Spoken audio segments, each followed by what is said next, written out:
Hello, I hope you are well. तो बच्चों, आज हम पढ़ने जा रहे हैं चैप्टर पॉलिनोमियल्स, क्लास बीएससी में topic nth terms of the polynomial. तो बच्चों, जैसे कि हमने पिछले लेक्चर में पढ़ा था कि व्हाट इज पॉलिनोमियल और उसकी क्या क्या ब्रांचेस होती हैं, और साथ में हमने ये भी पढ़ा था कि उसकी कितनी टाइप्स होती हैं और कैसे हम ये रिकॉग्नाइज कर सकते हैं कि अगर गिवन हमें जो फॉर्म है वो पॉलिनोमियल है या फिर इक्वेशन है, और कैसे हम पॉलिनोमियल को बना सकते हैं, कैसे क्रिएट कर सकते हैं।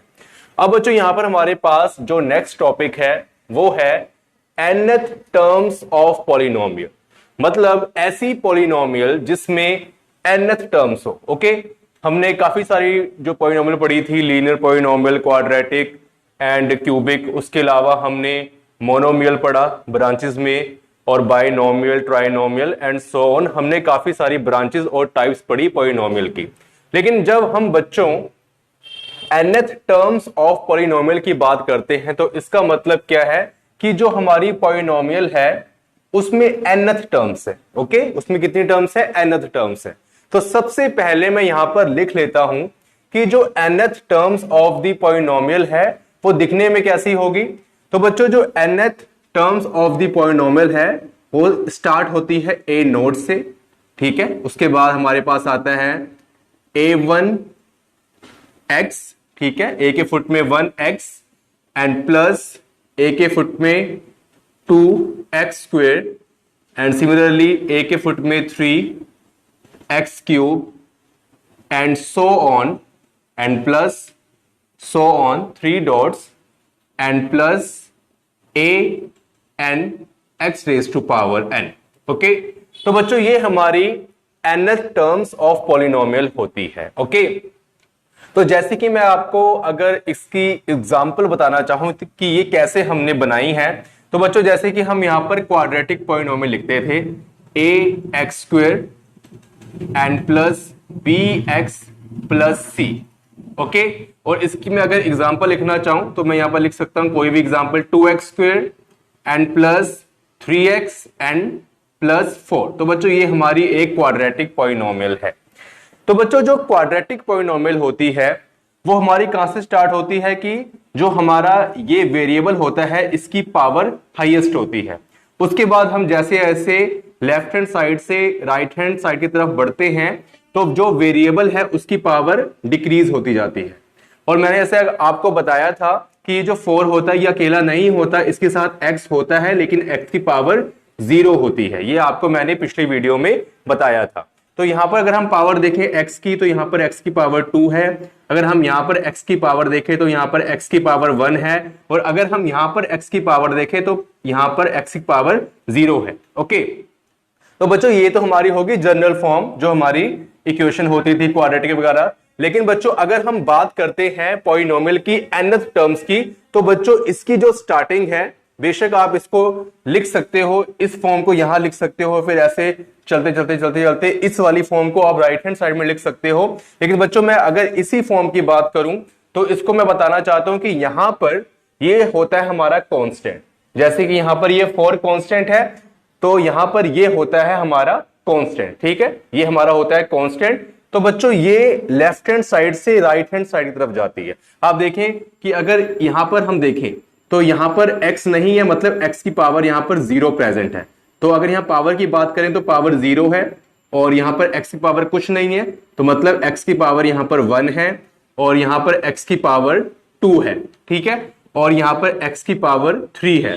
और बच्चों ये चलता जाएगा और लास्ट में हम लिखते हैं x की पावर n, ठीक है। तो बच्चों इसका मतलब क्या हुआ कि जब हमने nth terms of the polynomial लिखनी है तो हमने सिंपली उसको इस फॉर्म में लिखना है कि यहां पर x की पावर 0 होगी, फिर वो इंक्रीजिंग ऑर्डर में जाएगा, पावर 1 2 3 4 5 6 एंड सो ऑन। लेकिन बच्चों जब हम जनरल फॉर्म लिखते हैं, जैसे कि क्वाड्रेटिक मैंने इक्वेशन यहां पर लिखी, तो इसमें हम कहां से स्टार्ट करते हैं?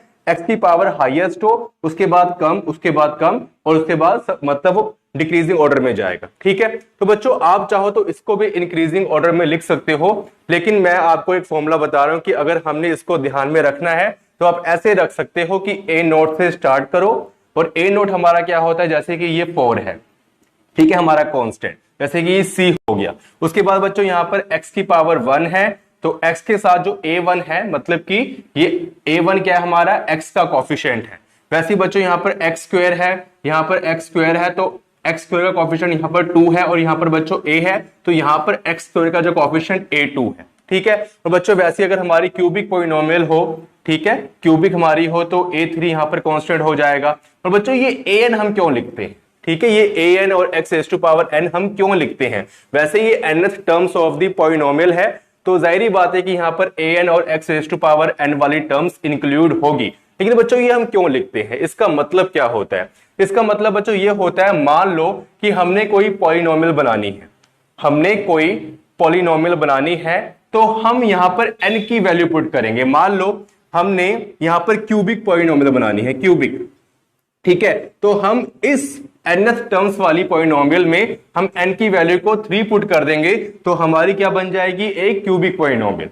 अगर बच्चों हमने n की पावर 4 वाली, मतलब x की पावर 4 वाली कोई पॉलिनोमियल बनानी है, तो सिंपली हम क्या करेंगे कि n की प्लेस पर 4 पुट कर देंगे, तो हमारा जो हाईएस्ट जो पावर होगा वेरिएबल का सबसे ज्यादा, तो क्या होगा, 4 होगा, तो हमारे पास 4 पावर वाली एक पॉलिनोमियल बन जाएगी। और बच्चे वैसे ही अगर हम n की पावर 5 पुट करते हैं, 6 पुट करते हैं, 7 पुट करते हैं, एंड सो ऑन, जैसे जैसे हम n की जो वैल्यू पुट करेंगे, तो हमारे पास डिफरेंट डिफरेंट टाइप्स की पॉलिनोमियल आती जाएगी। तो बच्चों ये n का मतलब, कई बच्चे कहते हैं इन्फिनिटी, इन्फिनिटी नहीं होता। n का मतलब ये होता है कि इससे हमें एक अंदाजा लग जाता है कि हम n की वैल्यू क्या पुट करें, हमें किस टाइप की पॉलिनोमियल चाहिए, हमें हाईएस्ट पावर 5 वाली पॉलिनोमियल चाहिए या फिर 6 वाली या फिर 7 वाली, तो उस हिसाब से हम इसमें जब वैल्यू पुट करेंगे तो हमारे पास इस टाइप की पॉलिनोमियल बन जाएगी। और बच्चों एक और क्वेश्चन बच्चों के दिमाग में आ जाएगा कि यहां पर a क्यूब तो गिवन है, ठीक है, या फिर a स्क्वायर तो गिवन है, तो बच्चों यहां पर a क्यूब मैंने लिख लिया है, ठीक है। आप कई बार क्या करते हो, अगर आप यहां पर a नोट पाके, सिर्फ a नोट पाके, मैंने सिर्फ शो करने के लिए आप अगर यहां पर an भी लिख देते हो ना, an x raise to power n, ठीक है, a नोट आपने पाया सिंपल फर्स्ट एलिमेंट, और आपने लास्ट में यहां पर 3 डॉट्स पाके आपने an x raise to power n भी लिख दिया, तो ये भी हमारी एक क्या है, nth terms of the polynomial. तो अगर मैं यहां पर n की वैल्यू 3 पुट करूं, ठीक है, n की वैल्यू अगर मैं यहां पर 3 पुट करूं, तो देखो एक्चुअली ये बच्चे होता क्या है, देखें अगर मैं इसको थोड़ा सा और डिटेल में लिखूं, तो बच्चों ये इस फॉर्म में होता है, a नोट, ठीक है, प्लस, ठीक है, और ये so on and plus a raise to power n minus 1 x raise to power n minus 1, ठीक है, and plus an x raise to power n। तो बच्चों ये इस फॉर्म में होता है, ठीक है। और अगर मैं थोड़ा इसको और डिटेल में बढ़ाऊं, मैं चाहूं तो इसको और डिटेल में बढ़ा सकता हूं, जैसे मैं यहां पर लिख सकता हूं एक और टर्म्स, जैसे a raise to power a n minus 2 x raise to power n minus 2। और बच्चों मैं अगर यहां पर लेफ्ट हैंड साइड की तरफ बढ़ूं, तो यहां पर n में एक एक कम होता जाएगा, a n minus 3 x raise to power n minus 3। तो बच्चों ये चलता जाएगा, और चलते चलते लास्ट में इसने कहां पर आना है, इसने a नोट पर आके ही रुकना है, स्टॉप होना है। तो मान लो कि मुझे चाहिए एक क्यूबिक पॉलिनोमियल, मुझे क्या चाहिए, एक क्यूबिक पॉलिनोमियल चाहिए, तो मैं n की वैल्यू क्या पुट करूंगा, इसमें n की वैल्यू मैं यहां पर 3 पुट करूंगा। तो बच्चों मान लो कि मैं इसमें n की वैल्यू 3 पुट करता हूं, और मैं यहां से पुट करता हूं, देखो ये हमारा क्या बनेगा, a3 x raise to power 3, ठीक है बच्चों, ये हमारा बन जाएगा। और बच्चों ये देखो क्या बनेगा, अगर मैं यहां पर n की वैल्यू 3 पुट करता हूं, तो 3 माइनस 1 2, तो बच्चों ये हमारा बन जाएगा a2, और यहां पर x की पावर n माइनस 1, मतलब कि 3 माइनस 1 2, तो ये बन जाएगा x रेज़ टू पावर 2, ठीक है। तो बच्चों अगर मैं यहां वैल्यू पुट करता हूं a n माइनस 2, तो बच्चों ये हमारा बन जाएगा 3 माइनस 2 मतलब कि 1, मतलब a1 x raise to power n minus 2, 3 minus 2 1, ठीक है, मतलब कि इसको हम x ही लिख सकते हैं, ओके। और बच्चों उसके बाद यहां पर है n माइनस 3, मतलब कि a0, ठीक है, 3 माइनस 3 0, और x रेज़ टू पावर क्या, मतलब कितना बन गया, 3 माइनस 3 0। तो बच्चों देखो हमें जब हमने क्यूबिक पॉलिनोमियल बनाई, तो हमें आगे बढ़ने की जरूरत नहीं पड़ी, ये a नोट हमारा यहां पर ही आ गया, ठीक है, तो a नोट हमारा यहां पर ही आ गया। तो बच्चों देखो ये हमारी एक पॉलिनोमियल बन गई। तो देखो अगर हम चाहें तो इसको हम लेफ्ट हैंड साइड में लिख सकते हैं, इसको हम इस फॉर्म में लिख सकते हैं, a cube x raise to power cube, वैसे ही a2 x स्क्वायर, वैसे ही a1 x and plus a naught a naught, और बच्चों एक्स रेज टू पावर 0 हमारा 1 के इक्वल होता है, तो यहां पर अगर मैं ए नोट के साथ कुछ भी ना लिखूं तो ये चल जाएगा, ठीक है। तो बच्चों देखो ये हमारी एक क्यूबिक पॉलिनोमियल बन गई, और यहां पर a3 क्या है, एक्स क्यूब का क्या है कॉफिशिएंट है, a2 एक्स स्क्वायर का कॉफिशिएंट है, a1 एक्स का कॉफिशिएंट है, और a naught x raise to power 0 का कॉफिशिएंट है, या फिर इसको हम बोलते हैं कांस्टेंट टर्म। तो बच्चों देखो ये हमारी एक जो क्यूबिक पॉलिनोमियल बन गई। वैसे अगर बच्चों मैं यहां पर n की वैल्यू 4 पुट करता हूं तो यहां पर भी हमारी एक जो बनेगी पॉलिनोमियल उसकी हाईएस्ट पावर क्या होगी, 4 होगी, ठीक है। तो उसको हम टेट्रा बोल देते हैं, फिर पेंटा, हेक्सा, हेक्टा, तो उसमें हम नेमिंग में नहीं जाते। सिर्फ आपने इतना ध्यान रखना है कि ये जो nth टर्म्स हमारी होती है इससे हम किसी भी टाइप की पॉलिनोमियल को जनरेट कर सकते हैं। ओके, तो बच्चों आई होप कि आपको इतना समझ आया होगा, और इसके बारे में हम कुछ और मजीद बातचीत करते हैं और डिटेल में पढ़ते हैं। तो उससे पहले आप ऐसा करें कि ये जो रफ पार्ट है इसको आप नोट कर ले, मैं इसको रब कर देता हूं, फिर आपको आगे समझाता हूं। ओके, तो बच्चों जैसे कि हमने यहां तक बात कर ली थी कि ये हमारी nth terms of the polynomial है। अब यहां पर मैं लिखा था a नोट, क्योंकि यहां पर साथ में x नोट है और x नोट की वैल्यू हमारी होती है 1, तो यहां पर साथ में x नोट लिखने की हमें जरूरत नहीं है। और बच्चों एक बात और है कि ये जो x raise to power n है इसका जो कॉफिशिएंट है an, इसको हम बोलते हैं लीडिंग कॉफिशिएंट। क्या बोलते हैं, लीडिंग कॉफिशिएंट। तो ये जो लीडिंग कॉफिशिएंट है बच्चों, ये हमारा कभी भी 0 के इक्वल नहीं हो सकता, मतलब नॉट इक्वल टू 0 होगा हमेशा, ये कभी भी 0 के इक्वल नहीं हो सकता। मैं आपको बताऊंगा कि ये क्यों नहीं हो सकता, ठीक है। और ये जो हमारे पास a note, a1, a2, a3 and so on, वैसे आगे अगर हम बढ़ते जाएं तो a4, a5, a6 और ये an, इसको हम क्या बोलते हैं, कॉफिशिएंट बोलते हैं। ये इसका एक पर्टिकुलर नाम है, ये भी कॉफिशिएंट ही है, लेकिन इसका जो नेम एक स्पेशल है, लीडिंग कॉफिशिएंट, ठीक है। तो बच्चों यहां पर हम लिखेंगे कि हेयर कि यहां पर जो ये a नोट है, ठीक है, a1 है, a2 है, a3 है एंड सो ऑन an है, इनको हम क्या बोलते हैं, कॉफिशिएंट। अगर हम इन सब की बात करते हैं एक साथ साइमल्टेनियसली तो इनको हम क्या बोलेंगे बच्चों, are coefficient, are called coefficients, ठीक है, कॉफिशिएंट्स। ओके, और अगर हम बात करते हैं सिर्फ इस वाले कॉफिशिएंट की, an की, सिर्फ इसकी पर्टिकुलर, तो इसको हम बोलते हैं leading coefficient, and an is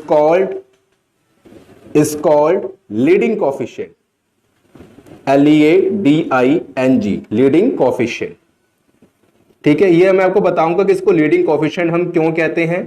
okay, और यहां पर जो ये a नोट है ये हमारा कांस्टेंट भी होता है, क्योंकि हम जब आपको ऐसे मैंने बताया था कि यहां पर अगर हम 2x square plus 3x plus 4 कोई हम लिखते हैं पॉलिनोमियल, और ये जो हमारा a नोट है ये रिप्रेजेंट करता है इस 4 को, जो ये कांस्टेंट है, ठीक है।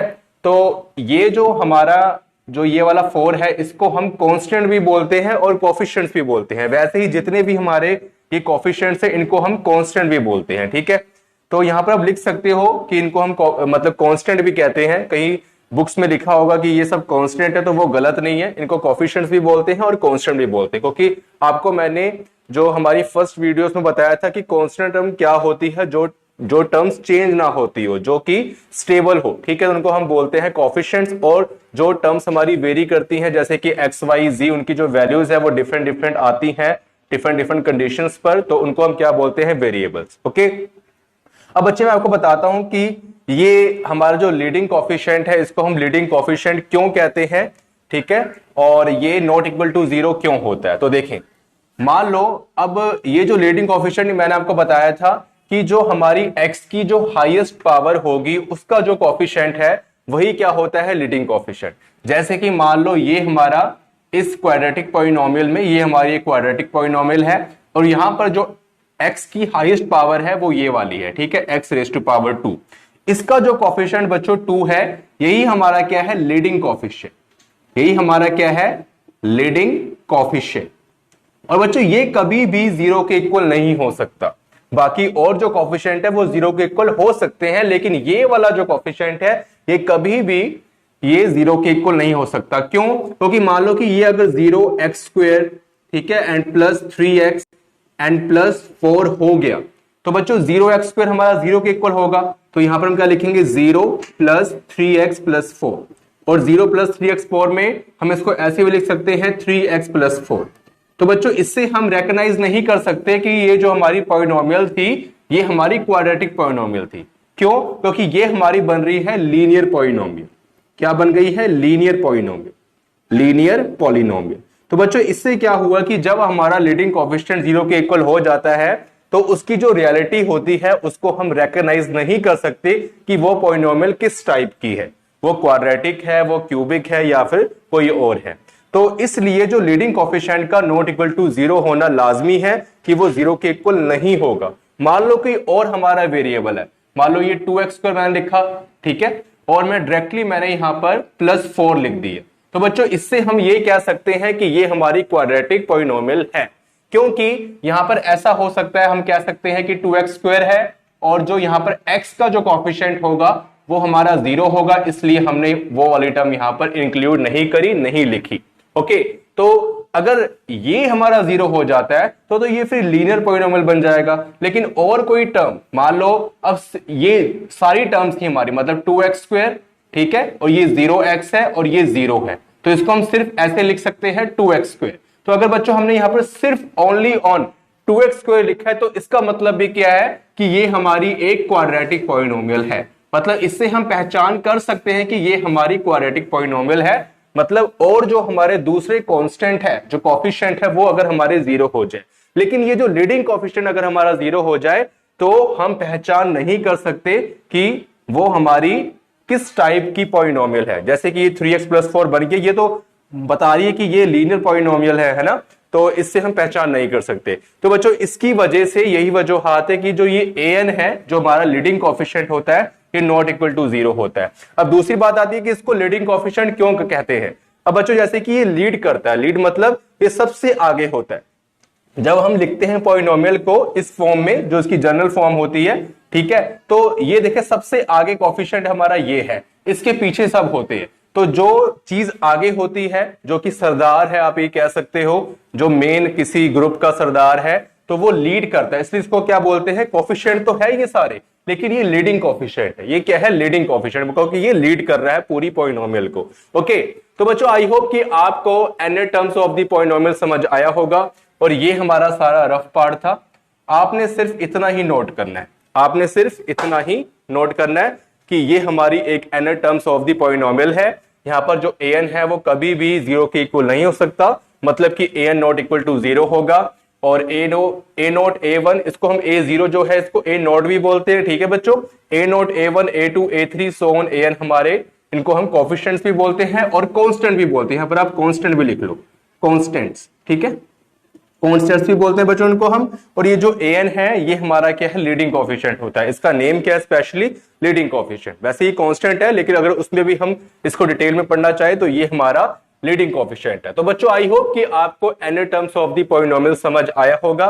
अब नेक्स्ट पढ़ते हैं हम जीरो पॉलिनोमियल, या फिर देखते हैं कोई और टॉपिक होगा तो वो पढ़ते हैं।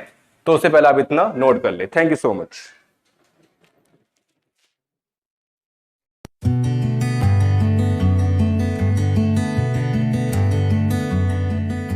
Please subscribe my channel. Thank you.